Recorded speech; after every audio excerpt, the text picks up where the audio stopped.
அதான் சொன்னேன், இது அமைஞ்சிட்டாலே போதும், அதான் ரொம்ப சிம்பிள்னு சொன்னேன்.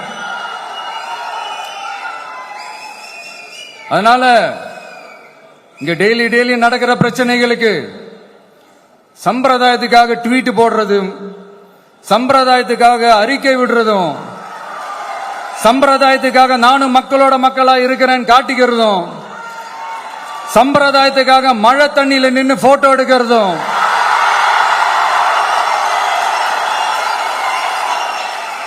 எனக்கு அதுல கொஞ்சம் கூட உடன்பாடே இல்ல. பட் என்ன பண்றது, நம்மளும் சம்பிரதாயத்துக்காக சில நேரத்தில் அந்த மாதிரி செய்ய வேண்டியதா போயிடுது. அதாவது என்ன சொல்ல வரேன்னா, மக்களோட உரிமைகளுக்காகவும் அவங்களோட உணர்வு பூர்வமாக இருக்கணும். என்ன ஒவ்வொருத்தரும் அவங்க குடும்பத்துல ஒருத்தனா நினைச்சிட்டு இருக்கிற அவங்க தமிழ்நாட்டில் அவங்களுக்கு எங்க என்ன பிரச்சனை நடந்தாலும் அவங்களோட உரிமைகளுக்காகவும் அவங்களோட உணர்வு பூர்வமாக இருப்பேன். எப்பவுமே அப்படிதான் இருப்பேன்.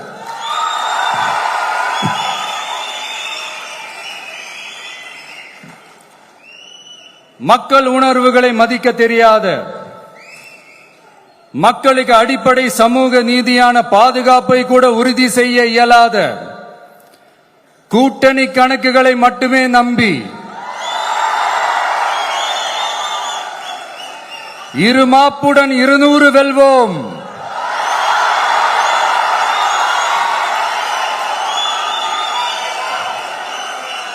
என்று எகத்தால முழக்கமிடும் மக்கள் விரோத ஆட்சியாளர்களுக்கு என் மக்களோடு இணைந்து நான் விடுக்கும் எச்சரிக்கை,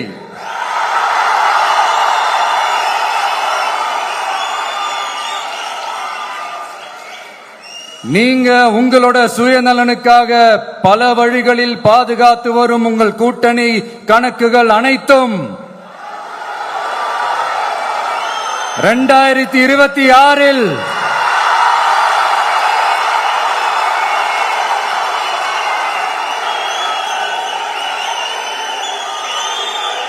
மக்களே மைனஸ் ஆக்கி விடுவார்கள். மக்களே மைனஸ் ஆக்கி விடுவார்கள். மக்களே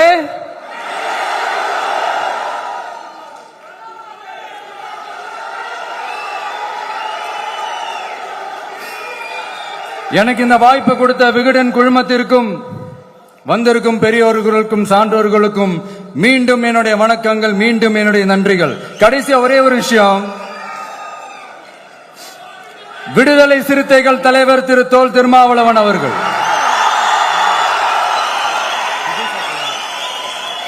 அவங்களால இன்னைக்கு வர முடியாம போச்சு.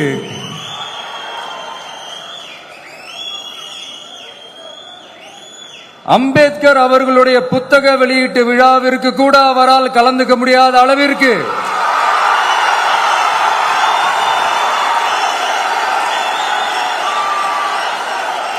கூட்டணி கட்சிகள் சார்ந்து எவ்வளவு பிரஷர் இருக்கும் என்று என்னால் யூகிக்க முடிந்தாலும் நான் இப்ப சொல்றேன், அவருடைய மனசு முழுக்க முழுக்க இன்னைக்கு நம்மளோட தான் இருக்கும். நன்றி, வணக்கம்.